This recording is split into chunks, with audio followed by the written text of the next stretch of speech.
కేవలము దేవుని స్నేహితులు మాత్రమే ఇతరులను క్షమాపణ అడుగుతారు. మనము సంపూర్ణముగా రక్షించబడాలని దేవుడు కోరుకుంటున్నాడు. దేవుని వాక్యము పట్ల సజీవమైన విశ్వాసము కలిగి ఉండి విధేయత చూపించినప్పుడే రక్షణ కార్యము మనలో ప్రారంభము అవుతుంది.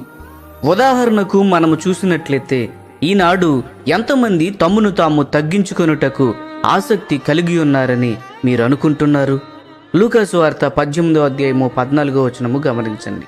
అసలు నేడు ఎవరైనా దేని గురించైనా ఏ ఒక్కరినైనా క్షమాపణ అడుగుతున్నారా? దాదాపుగా ఎవరు అడగడము లేదు. ఇతరులను క్షమాపణ అడిగితే వారి చేత తక్కువ అంచనా వేయబడతారని వీరు అనుకుంటారు. నీ పాపము ఒప్పుకొని ఇతరులను క్షమించమని అడిగినప్పుడు వారు నిన్ను తక్కువ అంచనా వేస్తారు. ఇది నిజమే, కానీ అలా తక్కువ అంచనా వేసేవారు ఈ లోక సంబంధులు. ఇలాంటి వారి చేత నీవు తక్కువగా అంచనా వేయబడినప్పుడు నిశ్చయముగా దేవుని దృష్టిలో హెచ్చింపబడతావు. ఈ గ్రహింపశక్యము కాని ఆలోచన నేడు మనుషులలో లేదు. నీవు సత్యమును అంగీకరించి నిన్ను నీవు తగ్గించుకున్నట్లయితే దేవుని చేత హెచ్చింపబడతావు అనేది నిజము. కాబట్టి నిన్ను అగౌరవపరిచే బుద్ధిహీనులను మరిచిపో, ఎందుకంటే నీవు దేవుని చేత గణపరచబడతావు.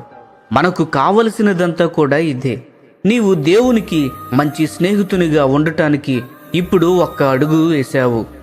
ఆత్మ సంబంధమైన అభివృద్ధికి దీనత్వము అనే మంచి నేల ఈ నేలలోని ఆత్మ సంబంధమైన అభివృద్ధి మంచి ఫలములను ఇస్తుంది. ప్రియ స్నేహితులారా, మనలను మనము తగ్గించుకొని ఇతరులను క్షమాపణ అడుగుటకు మనకు సహాయము చేయమని, ఆ మనస్సు ఇవ్వమని మనము ప్రార్థించదము. మనుషులకు కాదు, మనము దేవునికి స్నేహితులుగా ఉండటమే మనకు ఆధిక్యత.